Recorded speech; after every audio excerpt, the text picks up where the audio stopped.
Hi students, today we will continue our 10th standard English lesson 2.4, an epitome of courage. In my last two videos we have seen up to page number 63, and today we will start from the last paragraph on page number 63. आज आपण मागील दोन व्हिडिओमध्ये जे इपिटोम of courage ह्या धड्यातले जो दोन video पाहिलेत आपण, त्याचा पुढचा भाग आपण आता आजच्या व्हिडिओमध्ये बघणार आहोत. पान क्रमांक 63-63 वरती शेवटच्या परिच्छेदापासून आपण आत्ता या पाठाचा शेवटचा भाग असा आपण बघू. Page number 63. Though confined to a wheelchair with no control over his body save a finger and with a computer to help him express his thoughts. मागील दोन व्हिडिओ आपण बघितलंय की स्टीफन हॉकिन्स हे पूर्णपणे खुर्चीला व्हीलचेअरला खिळलेले असे होते, पण या सगळ्याच्या मध्ये सुद्धा त्यांचं संशोधनाचं कार्य हे त्यांनी अव्याहतपणे चालू ठेवलं होतं. वेगवेगळे एक्सपेरिमेंट्स ते करतच होते. आणि या सगळ्या पार्श्वभूमीनंतर आत्ता त्यांची ही जी सगळी अवस्था आहे याचं वर्णन आत्ता या पुढच्या परिच्छेदामध्ये आहे. Though confined to a wheelchair with no control over his body, म्हणजे व्हीलचेअरमध्ये खिळलेले असले तरी सुद्धा आणि शरीराच्या अवयवावरती, म्हणजे शरीर त्यांची बॉडी जी आहे, शरीर जे आहे त्याच्यावरती कुठलाही कंट्रोल त्यांचा राहिलेला नव्हता, म्हणजे त्यांच्या अखत्यारीत नव्हती. Save a finger and with a computer. मग काय, कशाच्या आधारावरती ते सगळे आपले कार्य करत होते, तर त्यांच्या बोटांची हालचाल, बोटांच्या माध्यमातून ते काही खुणा करत सूचना करायचे आणि कॉम्प्युटरच्या माध्यमातून ते सगळ्यांशी संवाद साधायचे किंवा आपल्याला जे काही म्हणायचं आहे, एक्सप्रेस हिज थॉट्स, त्यांचे विचार हे या बोटातून आणि त्यांच्याकडे असलेल्या कॉम्प्युटरच्या माध्यमातून ते सगळ्यांना सांगत असायचे. Doctor Hawking is an authority on profound subject of science. इतकं शरीर जर्जर आजारी असलं तरी सुद्धा त्यांच्या संशोधनामुळे डॉक्टर हॉकिन्सची कीर्ती किती मोठी झालेली होती बघा. असं म्हटलं आहे, doctor Hawking is an authority, म्हणजे ते एक अधिकारीच बनून गेले होते. कोणत्या विषयात? On profound subject of science, म्हणजे विज्ञानातील गहन अशा विषयांमध्ये ते एक अधिकारी म्हणूनच ख्यातनाम झाले होते, प्रसिद्ध झाले होते. Numerous honorary doctorates and awards have been bestowed on him. Bestowed म्हणजे त्यांचा बहाल करण्यात आलेला होता. त्यांना एखाद्यावरती वर्षाव होतो ना, तशा अर्थाने. तर कशाचा वर्षाव झालेला होता त्यांच्यावरती? अनेक पदव्या आणि अनेक प्रकारचे डॉक्टरेट्स, ऑनररी डॉक्टरेट्स, म्हणजे त्यांना डॉक्टरेट्स ही पदवी, मानद पदवी ही त्यांना मिळालेली होती. न्यूमरस म्हणजे असंख्य, असंख्य अशा मानद पदव्या आणि असंख्य असे अवॉर्ड्स म्हणजे बक्षिसं हे त्यांना बहाल करण्यात आलेले होते. He is a fellow of the royal society and a member of the US national academy of science. ते रॉयल सोसायटीचे फेलो होते आणि US नॅशनल अकॅडमीचे सदस्य म्हणून सुद्धा ते या ठिकाणी होते. In spite of being considered Einstein's equal in intelligence, Dr. Hawking is a very humble man. महत्त्वाची गोष्ट आहे, इतका विद्वान माणूस असून सुद्धा त्याच्या बाबतीमध्ये बघा काय आहे, तर आइन्स्टाईनच्या बुद्धिमत्तेच्या इतकी बुद्धिमत्ता असलेला व्यक्ती, आइन्स्टाईनला समतुल्य, इक्वल म्हणजे समतुल्य, आइन्स्टाईनच्या समतुल्य बुद्धिमत्ता असलेला असून सुद्धा doctor Hawkins is a humble man, very humble man. अत्यंत नम्र माणूस होता. म्हणजे त्यांनी कधी आपल्या बुद्धीचा बळेजाव केला नाही किंवा त्याच्या संदर्भामध्ये त्यांनी कुठेही मोठेपणा दाखवलेला नाही आहे. तर एखाद्या नम्र माणसाप्रमाणे ते सदैव वागत होते. A simple, down to earth man, he has authored many books dealing with his awesome ideas, keeping a layman in mind. बघा, अ सिम्पल, साधा, डाऊन टू अर्थ म्हणजे जमिनीशी जुळलेला. म्हणजे काय, तर सामान्य व्यक्ती जसा अत्यंत सामान्य व्यक्ती जसा राहतो तशा पद्धतीने सामान्य व्यक्तींप्रमाणेच जीवन जगणारा किंवा सामान्य व्यक्तीप्रमाणेच राहणारा असा व्यक्ती डाऊन टू अर्थ, नेहमीच नम्र. डाऊन टू अर्थ याचा अर्थ असं पण घेतलं पाहिजे की नम्र एकदम. He has authored many books, त्यांनी अनेक पुस्तकं लिहिली, अनेक पुस्तकांचे ते लेखक आहेत. Dealing with his awesome ideas, त्यांचे अफाट अशा कल्पनांच्या माध्यमातून ती पुस्तकं त्यांनी साकारलेली आहे. Keeping a layman in mind. आणि हे सगळी पुस्तकं लिहित असताना त्यांच्या डोक्यात कोण होतं, तर अत्यंत सामान्य माणूस, लेमॅन म्हणजे रेग्युलर पर्सन, ऑर्डिनरी पर्सन, असं सामान्य व्यक्तीला डोळ्यासमोर ठेवून आपल्या अचाट बुद्धीच्या कल्पनेच्या आधारावरती त्यांनी अनेक पुस्तकं अशी लिहिलेली होती. आणि त्यामुळेच his writing is full of wheat and humour. त्यांचे लिखाणाच्या बाबतीमध्ये आणखीन एक वैशिष्ट्य असं आहे की त्यांचं लिखाण जे आहे फुल ऑफ वीट म्हणजे विनोदी, अँड ह्युमरस म्हणजे ह्युमर म्हणजे मार्मिक, असं त्यांचं लिखाण होतं. His writing is full of wheat and humour. His style is so lucid that non-scientists can also understand him. Means लिहिण्याची पद्धत सो ल्युसिड, ल्युसिड म्हणजे सुबोध, समजायला, बोध व्हायला अत्यंत सोपी, समजायला सोपी अशी जी भाषा आहे त्याला म्हणताय ल्युसिड. अशी त्यांची भाषा होती. आणि नॉन सायंटिस्ट म्हणजे जे वैज्ञानिक नाही आहेत, ज्यांचा शास्त्राशी काही संबंधही नाही, अशा व्यक्तींनासुद्धा ती अशी समजायला सोपी असल्याकारणामुळे वाचायला आवडत होती आणि त्यांना समजत पण होती. अंडरस्टँड म्हणजे समजत होती. म्हणजे जो सायंटिस्ट नाही असे व्यक्तीसुद्धा या डॉक्टर स्टीफन हॉकिन्सचे पुस्तकं हे वाचू शकत होता आणि त्याला ते समजत पण होती, कारण की ती भाषा अत्यंत सुबोध होती, समजण्यासारखी होती. His book A Brief History of Time is one of the best-selling books of our times.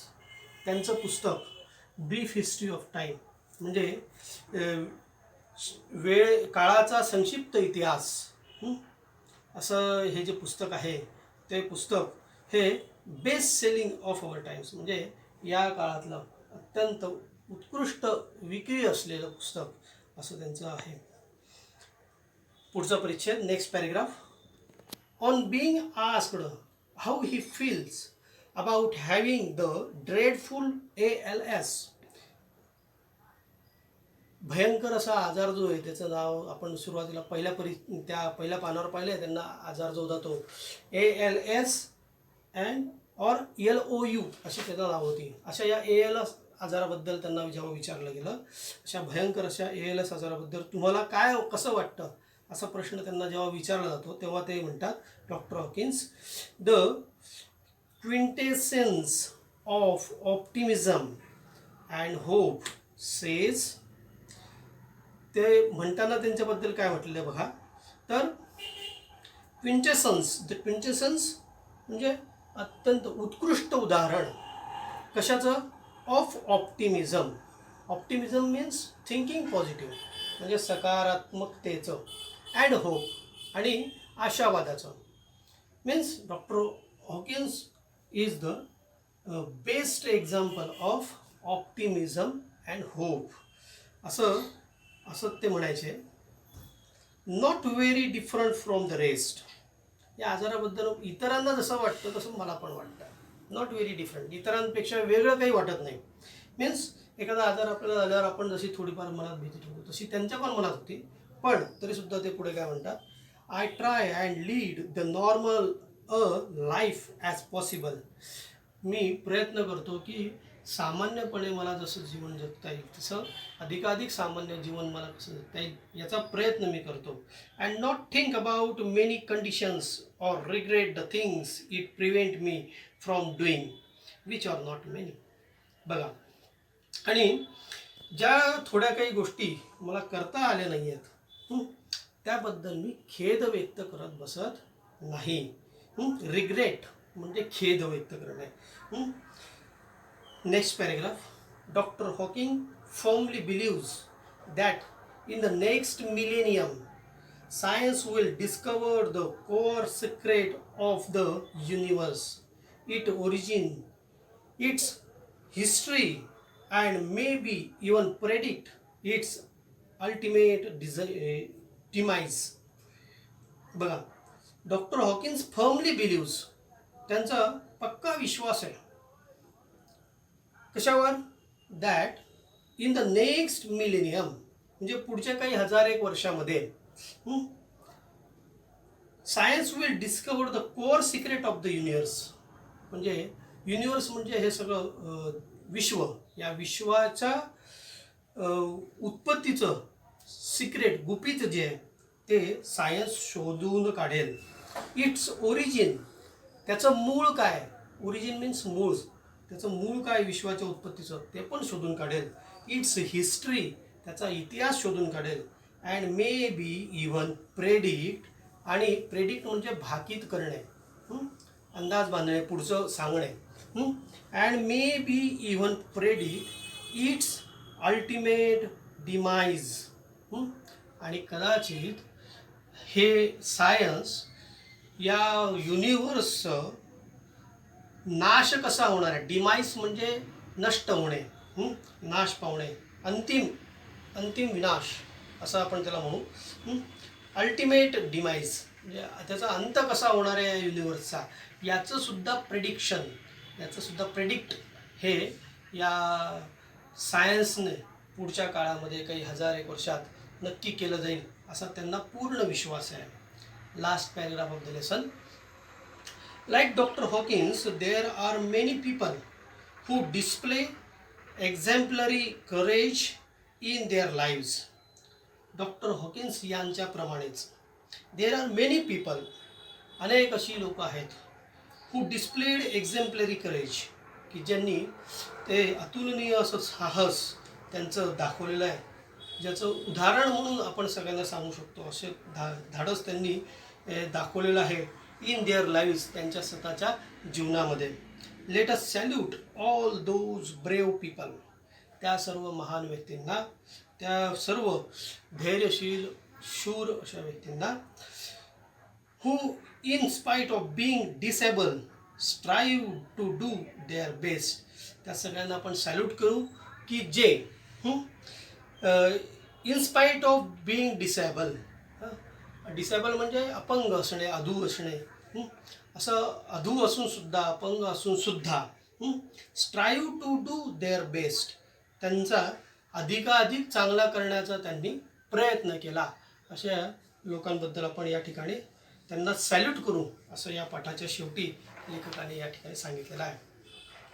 असा आपण आता या हा जो पाठ आहे ॲन इपिटोम ऑफ करेज, हा 3 भागांमध्ये आपण आत्ता बघितलेला आहे.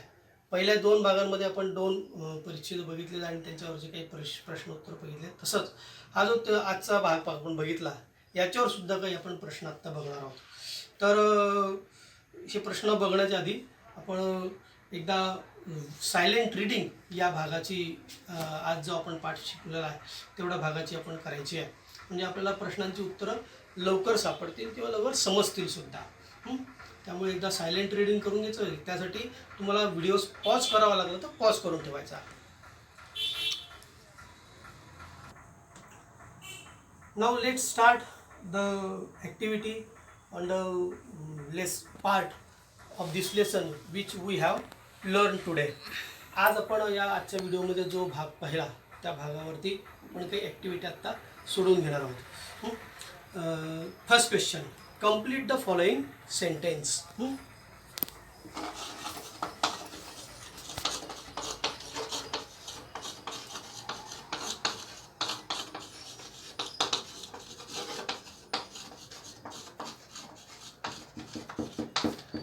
complete the following sentences. Now, the first sentence, you have to read out the stanzas, passages taught today, and find out the sentence. First sentence.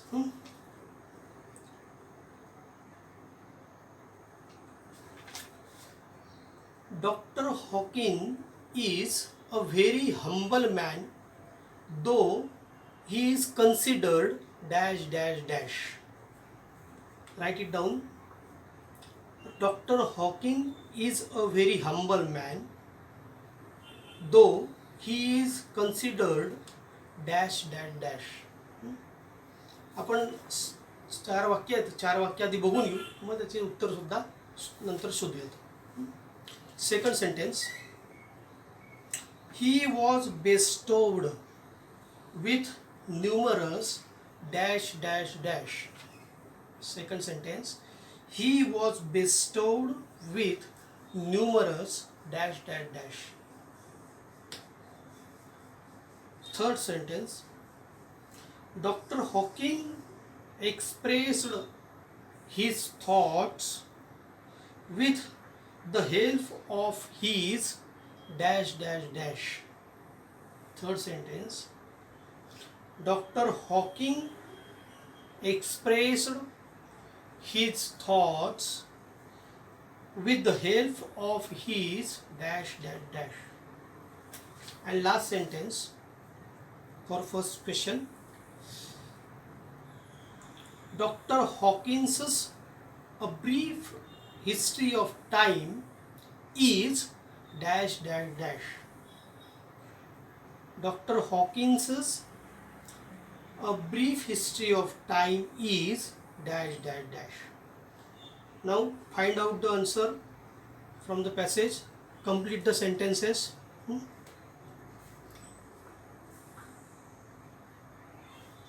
See the first sentence. Dr. Hawking is a very humble man, though he is considered dash dash dash होतं, त्या ठिकाणी उत्तर येईल Einstein's equal in intelligence. Second sentence. He is bestowed with numerous honorary doctorates and awards. Third sentence. Dr. Hawking expressed his thoughts with the help of his finger and with a computer. Finger and with a computer. चौथं वाक्य. Dr. Hawkins's A Brief History of Time is one of the best-selling books of our time. चौथं sentence complete करण्यासाठी वापरावं लागणार. One of the best-selling books of our time. Okay? Now, second question.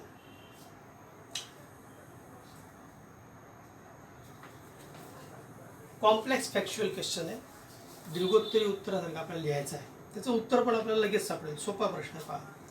What does the writer say about the books authored by doctor Hawking. प्रश्न लक्षात घेऊ. What does the writer say about the books authored by doctor Hawkins. Doctor Hawkins यांनी जी पुस्तकं लिहिली आहेत त्या बाबतीत लेखक काय म्हणतो, लेखकाचं मत काय त्याच्या पुस्तकांच्या बाबतीमध्ये. आपण जर का या पाठावरचा 64 पानावरचा पहिलाच परिच्छेद बघितला वरचा, तर त्याच्यामध्ये हे सगळं दिलेलं आहे पहा.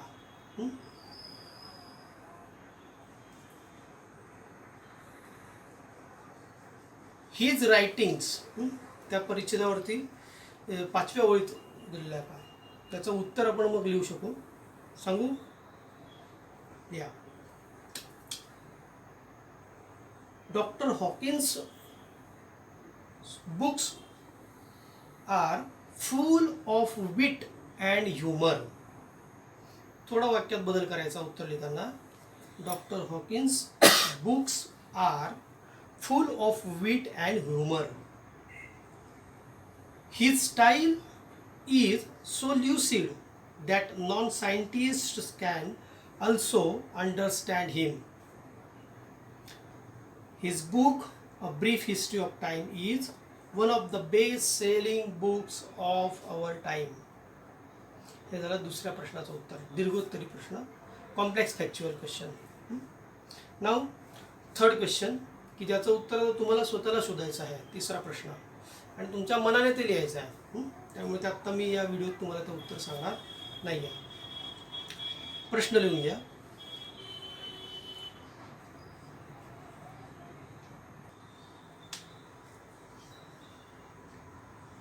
How do you know that doctor Hawking is a perfect example of optimism and hope? Third question for personal response. How do you know that Dr. Hawking is a perfect example of optimism and hope? Write down the answer of this question in your notebook.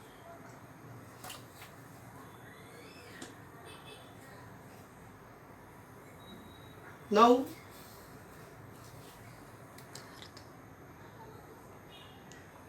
you have to read out the whole lesson for 2 times, and then we will solve the exercise given in the textbook. तुम्हाला आता हा पाठ आपण या ठिकाणी पूर्ण केला. हा पाठ घरी किमान 2 वेळा समजून तुम्हाला वाचायचा आहे. आपल्या पुढच्या व्हिडिओमध्ये या धड्याखालची जी सगळी एक्झरसाइज आहे ती एक्झरसाइज आपण सोडवणार आहोत. तुम्ही जर का पाठ वाचलेला असेल चांगला तर ही एक्झरसाइज सोडताना तुम्हाला सोपं जाईल. थँक्यू.